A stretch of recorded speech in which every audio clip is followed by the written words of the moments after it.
En este video voy a referirme a la transformación de objetos. La transformación de objetos implica tres cosas: moverlos, escalarlos o rotarlos.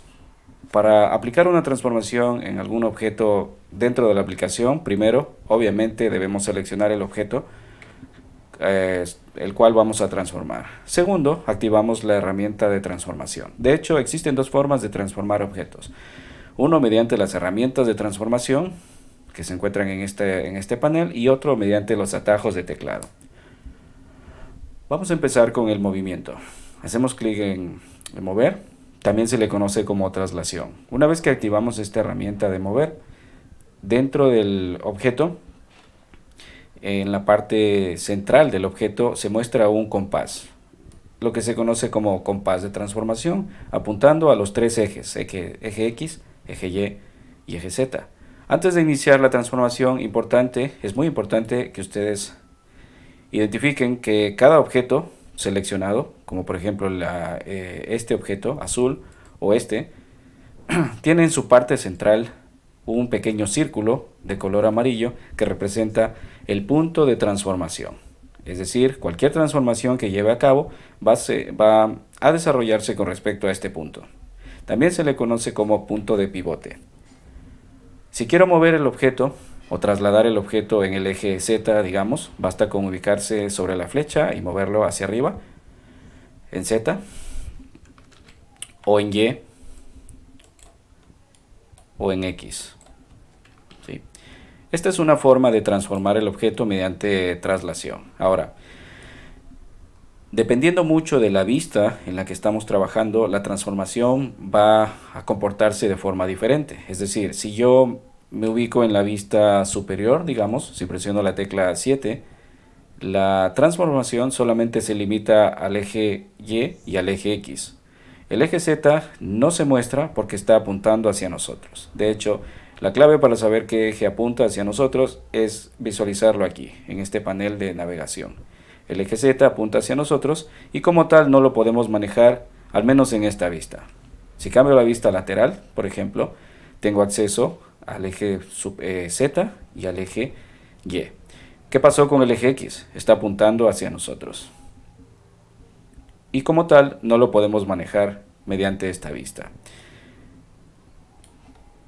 Cuando nosotros activamos este panel de transformación, de transformar específicamente, se muestran aquí tres cuadros de colores. Esos cuadros de colores nos permiten realizar una traslación en dos de los tres ejes. Por ejemplo, entre el eje Z y el eje Y se muestra este recuadro de color rojo. Significa que si lo selecciono, puedo mover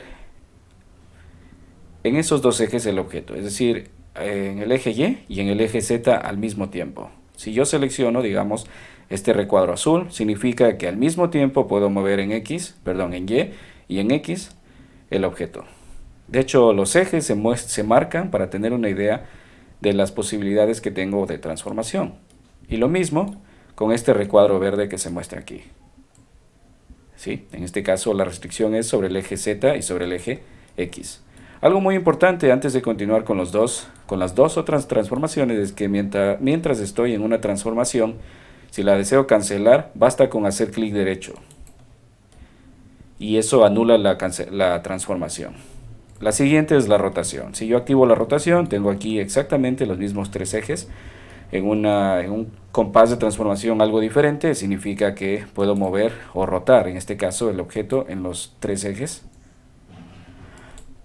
¿Sí? Y este círculo blanco me permite aplicar una rotación en la dirección a la que apunta mi cámara. ¿Sí? Es decir, dependiendo de dónde esté apuntando mi cámara, la dirección o el eje de rotación siempre apunta hacia mí. ¿Sí? Para eso sirve este círculo blanco. Eso con respecto a la rotación. Y con respecto a la escala, también tenemos aquí el compás de escala. Es bastante parecido al de transformación. Estos ejes permiten escalar de forma individual, por ejemplo en Z, en X y en Y. El círculo blanco permite una escala a nivel de los tres ejes, algo que se conoce como escala proporcional, porque mantiene las proporciones originales del objeto. En la práctica, usualmente no utilizamos estos paneles, estas herramientas de transformación. En lugar de ello, utilizamos atajos de teclado. Por ejemplo, si yo quiero mover el objeto, digamos con respecto al eje Y, que es este eje verde, basta con presionar la tecla G y el eje Y de transformación y se activa la herramienta o se activa la transformación únicamente con el eje Y.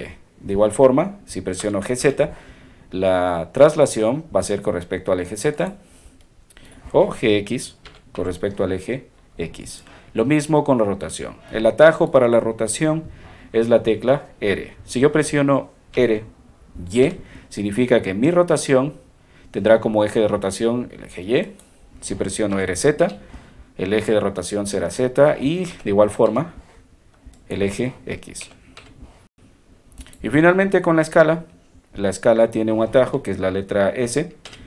Si yo presiono la letra S y defino un eje, digamos el eje X, significa que el objeto se va a escalar en X.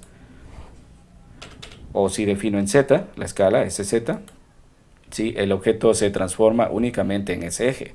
Pero si solamente presiono S, la transformación se va a llevar a cabo de forma proporcional.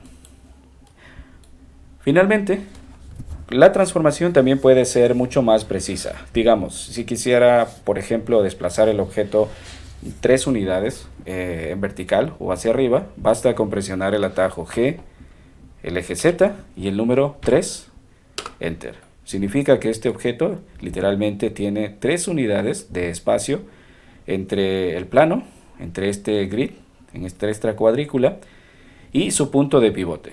¿Sí? Recuerden, toda la transformación se lleva a cabo con respecto a este punto de pivote. Si yo quiero, digamos, duplicar el tamaño de este objeto, lo puedo hacer fácilmente con la letra S de escala, el número 2, Enter. Significa que ahora este objeto tiene el doble de tamaño únicamente mediante el uso de los atajos de teclado. Por lo tanto, nosotros tenemos a disposición dos formas de transformar objetos, ¿sí? Dependiendo de la complejidad de la escena y del tipo de transformación, utilizaremos atajos o las herramientas ubicadas en este panel.